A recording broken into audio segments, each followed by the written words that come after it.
Hi, everyone. I'm Carl Gould with 7 Stage Advisors, and I'm here at the BA podcast. So it's Q1. We're here at the Ritz-Carlton in Las Colinas, just outside of Dallas, Texas. And this is your opportunity to learn about one of the top entrepreneurial mastermind groups. And we do this through our podcast. I'm here with Paul Mattimoe from Shopr Rewards, and we want to sit down with Paul and learn a little bit about his very innovative fintech company and the rewards app that he created. Paul, welcome to the show. Thank you. How'd I do with your intro? Really good. Really good. Not bad. I'm good at reading exactly what I'm told to read. There you go. See, I don't follow a lot of rules, but that's one of them. Well, that's a good one to follow. A good one to follow. So what has always fascinated me about Shopr Rewards, I'm going to jump right into it because you disrupted an industry, right? But you have a wide range of experiences, and and you spend a lot of time in various industries, from putting on live events, hospitality, nothing that had anything to do with necessarily fintech or reward programs, but yet here you are disrupting the industry. So kind of take me through what are the threads that that link all this together. Okay, well, I think I have a background of 30 years in the travel and hospitality industry. That took me all over Spain, Greece, Thailand, India. Yeah. And a lot of that was dealing with people face to face. It was running resorts. It was overseeing the sales, marketing, operations of vacation clubs and hotels and always in beautiful locations, but always looking after people that are on a vacation. And the guest experience is a big deal. Guest satisfaction is a big deal. Reputation management is a big deal, and all of those things come along with running those resorts. And I'm a geek at heart, and so from 8 years of age, I would buy computer magazines and copy and type in the code on a screen that can't even do a photograph back then, on a right, screen. sure. And I'd code everything, and I've always been able to do that. And so throughout all of our companies, after I stopped working for other people, throughout all of our companies, I've always built every website and always been at the forefront of tech in that way. We then moved on and did some reputation management, business intelligence platforms, which I used a framework, but built a customized version for us and for our clients. And so everywhere when we moved from working in the hospitality industry to creating companies to fill gaps in the hospitality industry, it's kind of always been tech-based, and well, you've done it on your own. Yes, yeah, always. So you're not commissioning wife, somebody. Always, yes. Yeah, you're right. But you guys are very much bootstrapping, and you're very involved and engaged. It's not, hey, I have an idea, let's get a development company to put it together. No. You do it from scratch. Yeah, always been that up until Shopr Rewards. Always been that, and Shopr Rewards started as another one of those filling a gap. It was going to be for the resort. A gap in what, though? So a gap in customer engagement that was lost in loyalty rewards. So the problem with rewards programs is they're there for the sake of it. The companies that operate them because they think they need one.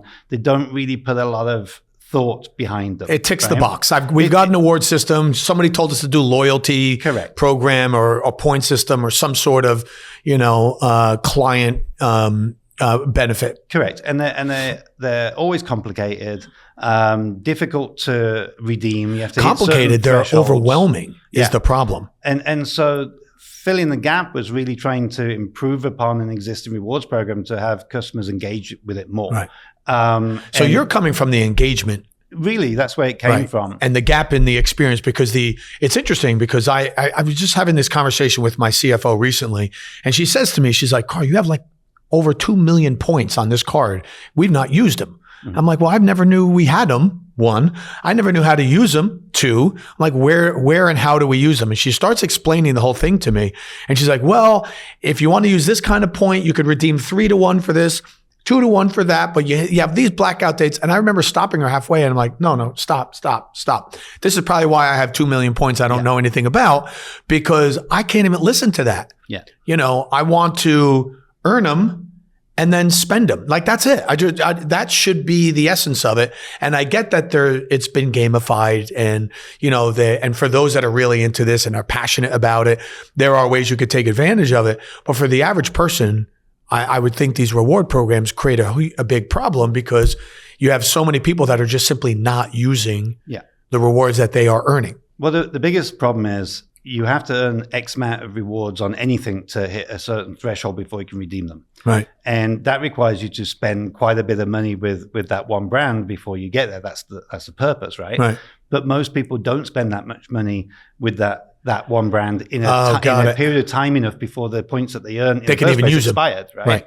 So it becomes very complicated, and people get very disengaged with it. I mean, in America, the average number of loyalty reward programs that someone's a member of is 16. 16. But if you ask somebody, they would say 3 or 4. Right. They're not actually aware of the other 10 that they signed up for in a retail store when they took their email address, and now they've got points, or the coffee shop and they've got points. Or tick the box when they open the app, when they no longer got their paper statements and so much of these companies are running them for the sake of it.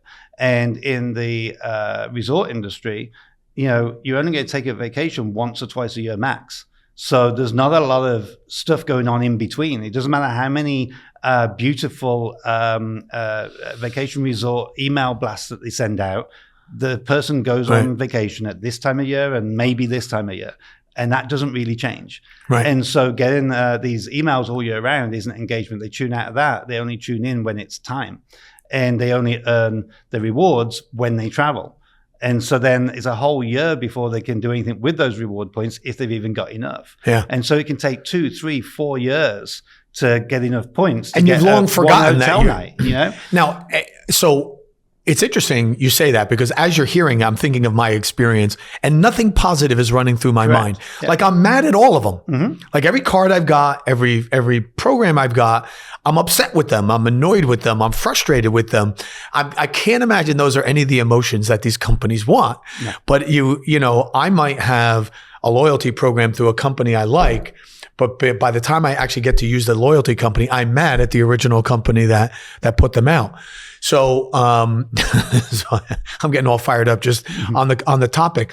So here's what I'm hearing from a pure business standpoint is the rewards companies are focused on the features and the advantages, but not necessarily the benefits that ultimately they want to get transferred to the end user. The end user only focuses on the benefits, and the features and advantages are nice to haves, but they're not the must have. So there seems to me like it to be a disconnect. Yeah. You're focusing on the guest experience, is what every guest wants.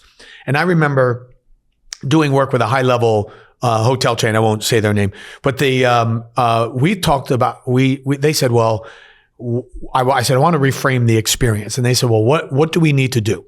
And I said, all you need to do is say, insert name of hotel, says yes. That's it. I said, you have to realize that by the time somebody gets to a hotel, they've already taken an Uber or a taxi to the airport. They've dealt with the airport. They've dealt with the shuttles and their luggage and all these problems. By the time they get to you, they've had a long trek. The last word they want to hear is no, right? And so you're the last stop in their travel journey. It needs to be a yes. I feel like it should be the same thing with the rewards, because I've signed up for the card. I've supported the company. They've redeemed my points. I'm at the end of that journey. It should be just yeses down the line, right? In the experience, should it not? Yeah, but it's not that. No, it's not. And I said on the previous podcast, when we started researching what we were going to do, which became Shopr Rewards, we found out that there's $100 billion worth of reward points a year in the US alone that go unused. Jesus, right? That go unused. That go unused. Oh my gosh! And that shows how broken a system it is. Now, on the one hand, a lot of people think, well, that's great for the companies, because if they go unused, then they gave out a reward but didn't have to give anything for it, right? Right. But it's not the way it works. So on average, for every $1 of reward points, someone spends $6 when they redeem it. So that's actually $600 billion worth of product or service or potential opportunity that was lost every single year from the bottom line of these companies. Wow. And some of the biggest are the airlines. And so with Shopr Rewards, it originally was going to be something to do for the hotels. And then we got to a point where we realized we were onto something a little bit bigger. And then it got a little bit bigger and a little bit bigger. And in the end, we actually kept it in development for nearly 2 years before launching it, because we kept adding to it and really going down that fintech route compared to what the original plan was.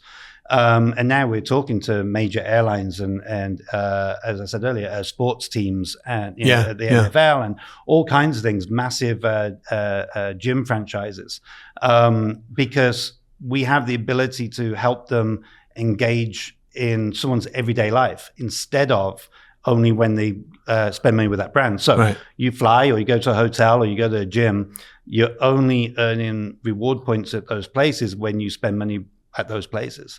What our concept does, which brings 325 major retail, restaurant, and recreation brands into one app, and now we're about to add 1 million hotels, 30,000 cruise lines, 700 airlines into that app as well. We touch every part of somebody's everyday life, from the groceries to the prescription drugs from CVS and Walgreens, to the dog and cat food from PetSmart, to going to the movies, your Hulu subscription, your Starbucks top up. All of those things we touch in everyday lives, and we reward people with instant cash back at those places, and then give them the ability to take that cash back and spend it with the person that gave them the app, like the airline or like the sports team. So I buy my ticket to a sports team. I get rewards. That's redeemable into cash immediately, and then I can go walk over to the Starbucks. So even though I spent it with pick your NFL team, I can spend it at Starbucks or wherever else. So you're converting it into cash. Yep. So they can do one or two things. We have an open version and a locked version. The open version means that, yes, you can earn whatever rewards you want from buying whatever you want and spend it wherever you want. So the beauty of that, which is so unique, number one, we offer it instantly, live and in person in stores, which is very different to the Rakutans of the world and things like that, which are coupon based and mostly online. You have to scan in your coupons, and that it's none of that. It's cumbersome. It's mobile wallet technology. It's just like using Apple Pay, and you get the rewards instantly. And so you can literally walk through a shopping mall. You can go spend money in Macy's, then Lululemon, Abercrombie, Apple, Sephora, and then feel hungry, take a break, go to the food court and redeem the cash back right there at Starbucks or Chipotle for lunch. Just like that. No threshold, no having to get to $25 or $50 before you can redeem. You can redeem 40 cents if that's all that you've got. I remember Kohl's Cash, and Kohl's Cash was cool because you would go in and they would give you Kohl's Cash, but you had to use it the next time you came back. Yeah. So you had to leave with it and say, well, no, I'd like to use it now. Well, we can't use it now. Yeah. But in this case, you can. Yeah. Absolutely. So the fascinating business. So that's the tech side of it, and I like that, and it's and that is truly innovative, because the instant redeeming into cash is cool. That doesn't exist. But it's great to have an idea, and it's great to be upset. Like, I'm upset about this, but I don't do anything about it, and I can't do anything about it. You're looking to bring together enterprise level companies at scale. Yes. So how do you approach that? So there's one thing to build an app. There's another thing to get out into the market, and it's quite another thing to start bringing enterprise level companies together. What's the approach there? How do you do that? So originally we looked at the big brands in the hotel industry, and we are still going after those people. But then we moved on. We actually modeled it on an airline. And ironically, the airline that we modeled it on for just use case purposes is the airline that we think we're going to get a deal with. It just happened to work out that way. But the principle law of attraction at work there for you. Yeah. The principle was that airlines are probably the best people at reward points. They really are. Because it's very tangible. But you have to travel with that one brand a lot. So the only way that you actually get enough reward points is by getting their credit card. So if you have the American Airlines credit card or you have the JetBlue credit card and you are spending in your everyday life, then you earn points on that, and that gets you to that threshold faster. But that's only 25% of their customers. The other 75% get nothing meaningful and never redeem anything at all. Right. So imagine 75%. Right? Yeah. So 25% have the credit card, and they're responsible for over 60% of all reward points ever issued.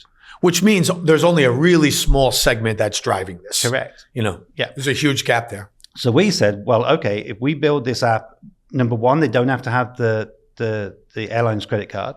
Number two, they can earn at all these different places and more than the 1% of what you get on a credit card. You get that as well, by the way. You double and triple dip with our system. But we looked at it and we went, okay, so we want to do a B2B2C model where we co-brand our app with the partner, let's say the airline, and we sit outside of their main ecosystem. You know, they don't think of the airline when they think of using us. And that was the biggest problem. So we looked at this one airline and they have dining and all sorts of stuff in their airline app. Yeah. And you go, do you really, and I said it to them when we chatted, it was so funny. I said, respectfully, do you really think a husband and wife, a boyfriend and a girlfriend, or whoever is going to think of their airline and go look in an app for a discount coupon for where they're going to go for dinner that night? Yeah. No shot. Right? Yeah. And they're just not going to think of you when they're thinking about that. Right. But Shopr Rewards, as a shopping app, when you're out and you get used to it, you think of that. Right. And then every time they use that, they're reminded of you, the airline. Every time they buy something, they get a receipt an email receipt that says from the airline, this is how much we saved you, right? Yeah. And in the locked version of our product, the locked version means that you earn everywhere. But you can only redeem back with the person that gave you, the company that gave you the app. Right. So for this particular airline, why we can do it at scale and enterprise, for this particular airline, we're worth an additional $250 million a year per 1 million customers. And they have 40 million customers a year. Wow. Now, we will probably start with their loyalty program, which is only 4 million out of 40. Yeah. Right. But as we go and we start penetrating into that 75% that don't have the credit card and don't earn anything meaningful, the uplift in revenue from that is insane. Yeah. And so the average person at app will earn about $250 to $500. People with more discretionary spend can earn thousands. But you know, when you go average of average, it's about $250 per person. So 1 million users is $250 million. If that's locked down and can only be converted into airline points and spent on travel, then that's an additional $250 million per million users that the customer didn't spend either. They were awarded it from 325 other brands. And they could bring those funds right into the airline's ecosystem. Yeah. And it didn't cost the airline anything, didn't cost the consumer anything. It cost the retail stores that are happy to do it. Yeah. And so that's what made Shopr Rewards really unique and how we decided we'd go for big enterprise clients. Gotcha. Okay. Interesting. Because there's something in it for them. Yeah. Whether they're part, just to be in the ecosystem, locked or unlocked, so they want to be part of that. Okay. So we could talk about this for hours, and this is something I have a keen interest in because I travel a lot and I deal with this all the time, and it is one of the banes of my existence. So tell me a little bit. So just bring us home a little bit with, if I use Shopr Rewards, how is my life different, say 6 months from now? So you get used to using it in your everyday life, whether it's shopping or entertainment or eating out. And it's a mobile wallet. So you see the cashback building up in your wallet. You can redeem it anytime you want, but you can also save it up. So in the vacation world, a lot of people use it like a travel fund and save up to make it $300, $400, $500, $600, $700 before they redeem it towards a cruise or something. And most people have the habit of going on their banking app and checking their balances every day. So it would be something like that. Exactly. I'm like, hey, how am I doing? And, and it's not for everybody. People that don't like apps won't like this, right? Yeah. But America in particular has always loved coupons and discounts and everything, and they're difficult to use. So this just takes the friction away from that, makes it really, really easy. So those people and anyone that uses their app for Starbucks or for Uber, our technology is exactly the same. You put a credit card in the back, it takes a couple of seconds to use it, and then you've been given cashback that on stuff you were going to buy anyway, for no reason at all other than spending a few seconds on our app. So it's super easy to use. It becomes addictive.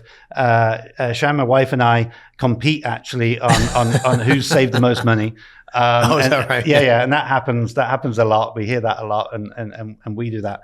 So after the first 2 or 3 purchases, it's super easy. You can also do everything online. You can also buy somebody a gift card on it and send it by text. There's a lot of different things. But it's really about the business partner that we have. They provide the reason why. So and then you remove the friction. Yeah. And you just make it easy to use. Yeah. So I'm saving up to offset the cost of my gym membership so I don't quit the gym. I'm saving up for a new jersey when I go to game day. Got it. I'm saving up for my vacation. I'm going to the big game. If I can accumulate X amount of points, I can get that when I get there. And that gives them the motivation. That's what makes it easy at scale. Oh, fantastic. So like I said, Paul, we can go on forever with this, but I know we have to wrap things up. So everybody, this is another example and another episode of the BA podcast. My name is Carl Gould. I'm a member of the mastermind, as is Paul. So we were just sitting down to chat a little bit about his business, about his approach to it. And so we have a whole week that we're just getting started. The mastermind's about to get going for this week, Q1 here. So coming to you from the Ritz-Carlton in Las Colinas, outside of Dallas, Texas. So this is Q1 2026, and this has been the BA podcast.